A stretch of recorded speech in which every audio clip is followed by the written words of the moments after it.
Bismillahir Rahmanir Rahim. FM method 300 years advanced than the conventional English teaching system. শিক্ষার্থী বন্ধুরা, তোমরা কি কখনো চিন্তা করে দেখেছো আমাদের দেশে প্রচলিত শিক্ষা পদ্ধতিতে কত বছর বাধ্যতামূলক বিষয় হিসাবে এক একটি শিক্ষার্থীকে ইংরেজি শিখতে হয়? দেখো, আমরা কিন্তু আমাদের দেশের শিক্ষা পদ্ধতিতে প্লে গ্রুপ থেকেই ইংরেজি শেখানো শুরু করি। প্লে গ্রুপে 1 বছর ইংরেজি পড়তে হয়, নার্সারিতে 1 বছর ইংরেজি পড়তে হয়, কেজিতে 1 বছর ইংরেজি পড়তে হয়। অর্থাৎ প্রাইমারি স্কুলে ভর্তি হওয়ার আগেই এক একজন শিক্ষার্থীকে 3 বছর ইংরেজি পড়তে হয়। প্রথম শ্রেণী থেকে পঞ্চম শ্রেণী পর্যন্ত 5 বছর ইংরেজি পড়তে হয়। ষষ্ঠ থেকে দশম শ্রেণী পর্যন্ত আরো 5 বছর ইংরেজি পড়তে হয়। একাদশ এবং দ্বাদশ শ্রেণীতে 2 বছর ইংরেজি পড়তে হয়। ডিগ্রিতে 3 বছর ইংরেজি পড়তে হয়। তাতে মোট 18টি বছর এদেশের শিক্ষার্থীদের বাধ্যতামূলক বিষয় হিসেবে ইংরেজি পড়তে হয়। চিন্তা করে দেখো তো দেখি, 18টি বছর বাধ্যতামূলক বিষয় হিসেবে যে ইংরেজি পড়তে হয় এদেশের প্রত্যেকটি শিক্ষার্থীকে, আর কোনো বিষয় কি এতগুলো বছর ধরে বাধ্যতামূলক বিষয় হিসেবে পড়তে হয়? Physics, chemistry, biology, accounting, management, statistics, history, geography, math. আমাদের দেশের শিক্ষা ব্যবস্থায় 18টি বছর বাধ্যতামূলক বিষয় হিসেবে আর কোনো সাবজেক্ট পড়তে হয় না। তাহলে আমরা কি বুঝতে পেলাম? সবচেয়ে দীর্ঘ সময় ধরে এদেশের শিক্ষার্থীদের ইংরেজি পড়তে হয়। এবার যদি আমি তোমাদের জিজ্ঞেস করি এদেশের শিক্ষার্থীরা কোন সাবজেক্টে সবচেয়ে বেশি দুর্বল, নিশ্চয়ই তোমরা বলবে ইংরেজিতে। কাজে ভেবে দেখো তো দেখি, যে সাবজেক্টটি পুরো দেশ শুদ্ধ সকল শিক্ষার্থী সবচেয়ে দীর্ঘ সময় ধরে বাধ্যতামূলক বিষয় হিসেবে অধ্যয়ন করার পরেও সেই সাবজেক্টে যদি তারা সবচেয়ে বেশি দুর্বল থেকে যায়, এটা কি জাতীয় পর্যায়ের বিচার বিশ্লেষণ দাবি রাখে না?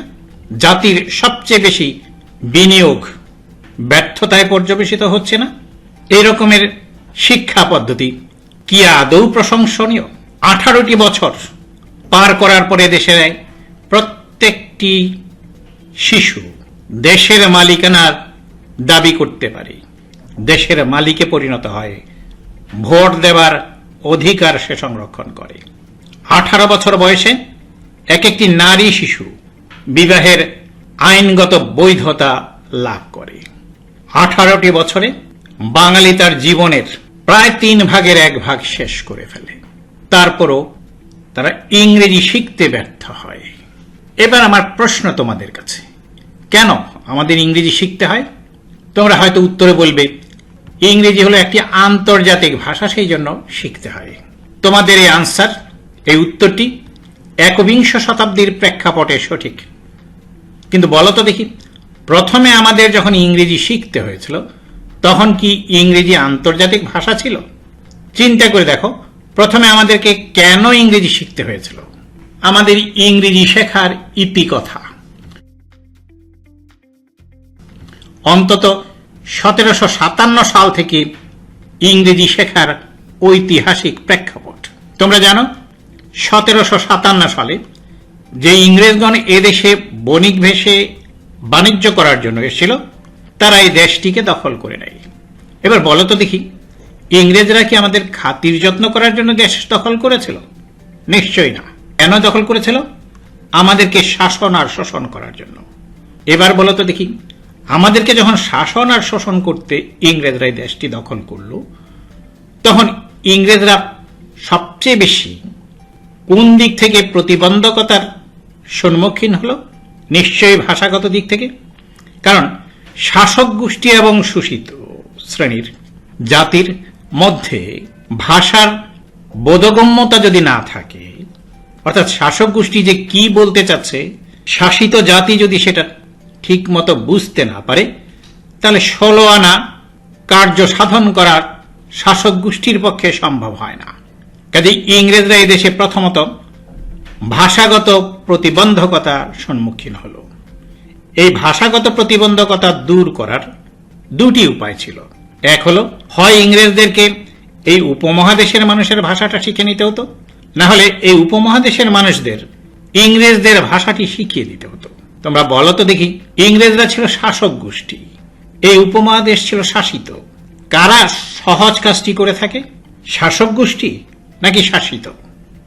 নিশ্চয়ই শাসক গোষ্ঠী সহজ কাজটির দায়িত্ব নেয়। ইংরেজরা দেখল যে তাদের ভাষাটাই এই উপমহাদেশের মানুষের উপরে চাপিয়ে দিলে সেটা বরং সহজ কাজ হয়। আর এই উপমহাদেশের ভাষা যদি তাদের শিখতে হতো, তাহলে একটি দুটি নয়, এই উপমহাদেশে অসংখ্য ভাষা ছিল, সেই ভাষাগুলো তাদের শিখতে হতো। কাজে বুঝতেই পারছ, ইংরেজরা তাদের ভাষাটাই আমাদের উপরে চাপিয়ে দিয়েছিল। বলো তো দেখি, ইংরেজি কি তাহলে একটি আন্তর্জাতিক ভাষা ছিল, নাকি একটি চাপিয়ে দেওয়ার ভাষা ছিল? নিশ্চয়ই আমরা এই উপমহাদেশের মানুষেরা ইংরেজিকে একটি চাপিয়ে দেয়া ভাষা হিসাবেই পেয়েছিলাম। এবার একটু ভেবে দেখো তো দেখি, এই চাপিয়ে দেয়া ইংরেজি ভাষা কারা আমাদেরকে প্রথমে শিখিয়েছিল? নিশ্চয়ই ইংরেজরা। এবার বলো তো দেখি, ইংরেজরা আমাদেরকে কিভাবে শিখিয়েছিল ইংরেজি ভাষা? আমাদের জন্য উপযোগী করে তৈরি করা কোনো পদ্ধতিতে শিখিয়েছিল, নাকি ইংরেজদের নিজেদের জন্য উপযোগী করে তৈরি করা টেন্স গ্রামার নামক পদ্ধতি আমাদের উপরে চাপিয়ে দিয়ে সেই পদ্ধতিতেই শিখিয়েছিল? নিশ্চয়ই টেন্স গ্রামারের পদ্ধতিতেই আমাদের শিখিয়েছিল। এবার গভীরভাবে উপলব্ধি করতে চেষ্টা করো, ইংরেজদের দ্বারা উদ্ভাবিত ইংরেজি ভাষাকে মাধ্যম ধরে উদ্ভাবিত, ইংরেজদের জন্য উপযোগী করে উদ্ভাবিত চাপিয়ে দেয়া টেন্স গ্রামার পদ্ধতি বাঙালিদের ক্ষেত্রে কতটুকু গ্রহণযোগ্য ও বাস্তবসম্মত হতে পারে। তোমরা যারা ড্রেস কিনতে যাও, শার্ট, প্যান্ট, পাজামা, পাঞ্জাবি কিংবা জুতো, স্যান্ডেল, বলো তো দেখি, সেগুলো কি তোমরা ট্রায়াল দিয়ে দেখে নাও না সেটা তোমাদের জন্য মানানসই কিনা? নিশ্চয়ই ট্রায়াল দিয়ে দেখো। এবার বলো তো দেখি, ভিন্ন জাতির জন্য উদ্ভাবিত, ভিন্ন ভাষাকে মাধ্যম ধরে উদ্ভাবিত, ভিন্ন জাতিগোষ্ঠীর জন্য উপযোগী করে উদ্ভাবিত এই টেন্স গ্রামারের পদ্ধতি এই উপমহাদেশের মানুষের উপরে চাপিয়ে দেওয়ার আগে সেটা কি আদৌ এই দেশের মানুষের জন্য উপযোগী কিনা সেটা কি পরীক্ষা নিরীক্ষা করার প্রয়োজন ছিল না? টেন্স গ্রামার নির্ভর প্রচলিত ইংরেজি শিক্ষা পদ্ধতি যে আমাদের জন্য আদৌ উপযোগী নয়, সেটা তো এই তথ্য থেকেই পরিষ্কার উপলব্ধি করা যায়। পুরো জাতি শুদ্ধ 18 বছর বাধ্যতামূলক বিষয় হিসেবে ইংরেজি পড়ার পরেও এদেশের সিংহভাগ শিক্ষার্থী ইংরেজিতেই রয়ে যায় সবচেয়ে বেশি দুর্বল। বোধ করি এ ব্যাপারে আর তর্ক করে কোনো লাভ নেই। সত্যকে স্বীকার করে নেয়ার মধ্যেই জ্ঞানের সার্থকতা আর জ্ঞানীর উপলব্ধিটা নির্ভর করে। ইংরেজদের দ্বারা উদ্ভাবিত ইংরেজি ভাষাকে মাধ্যম ধরে উদ্ভাবিত, ইংরেজদের জন্য উপযোগী করে উদ্ভাবিত টেন্স গ্রামারের পদ্ধতিতে বাঙালিদের সাফল্য লাভের গ্যারান্টি কোথায়? তাই তো ব্রিটিশ আমল থেকে অদ্যাবধি ইংরেজি শিক্ষায় জাতীয় পর্যায়ে আমাদের ব্যর্থতা সর্বাধিক। যুগের পর যুগ গিয়েছে, শতাব্দীর পর শতাব্দী, ডিজিটালে জেগে থেকেও টেন্স গ্রামারে মত্ত জাতি আজও ইংরেজি শিক্ষায় এফএম মেথডের বিবর্তন টেরই পায়নি। বাংলা বাক্যের শেষ শব্দটির মধ্যেই রয়েছে সবচেয়ে বড় চমক। পৃথিবীতে একমাত্র এফএম মেথডের ফর্মুলা দ্বারাই নিচের প্রতিটি বাক্য দ্বারা 960টি করে ইংলিশ সেন্টেন্স স্পিকিং করা সম্ভব। 1 নাম্বার বাক্যটি হলো, আমি এফএম মেথডের ফর্মুলা দ্বারা অনলাইনের মাধ্যমে যে কোনো স্থান থেকে প্রতিদিন 1 ঘন্টা ধরে আমার সুবিধা মতো সময়ে ইংরেজি শিখতে আগ্রহী। দ্বিতীয় বাক্যটি হলো, আমি এফএম মেথডের ফর্মুলা দ্বারা অনলাইনের মাধ্যমে যে কোনো স্থান থেকে প্রতিদিন 1 ঘন্টা ধরে আমার সুবিধা মতো সময়ে ইংরেজি শিখতে চাই। শিক্ষার্থী বন্ধুরা, তোমরা যারা টেন্স গ্রামার জানো তারা পরিষ্কার বুঝতে পারছো এই দুটি বাক্য টেন্সের দিক থেকেও একই ক্যাটাগরিতে পড়বে। কাইন্ডস অফ সেন্টেন্স বলো আর কনস্ট্রাকশন অফ সেন্টেন্স বলো, সব দিক থেকে এই বাক্য দুটি একই শ্রেণীভুক্ত। কিন্তু পার্থক্য কোথায়? পার্থক্যটা পৃথিবীর অন্য কোনো জাতির পক্ষে বোঝা সম্ভব নয়, শুধুমাত্র বাঙালি এবং বাংলা ভাষা যারা জানেন তাদের পক্ষেই বোঝা সম্ভব। তার মধ্যেও যারা এফএম মেথড জানেন তারাই সেটা উপলব্ধি করতে পারবেন। প্রথম বাক্যের শেষের শব্দটি হলো আগ্রহী, আগ্রহী শব্দটি হলো এমন একটি শব্দ যার দ্বারা কোনো কাজ করা বোঝায় না। কাজ করা না বোঝালেই সেটিকে বলবো আমরা এফএম মেথডের পরিভাষায় নন ভার্ব বিশিষ্ট শব্দ।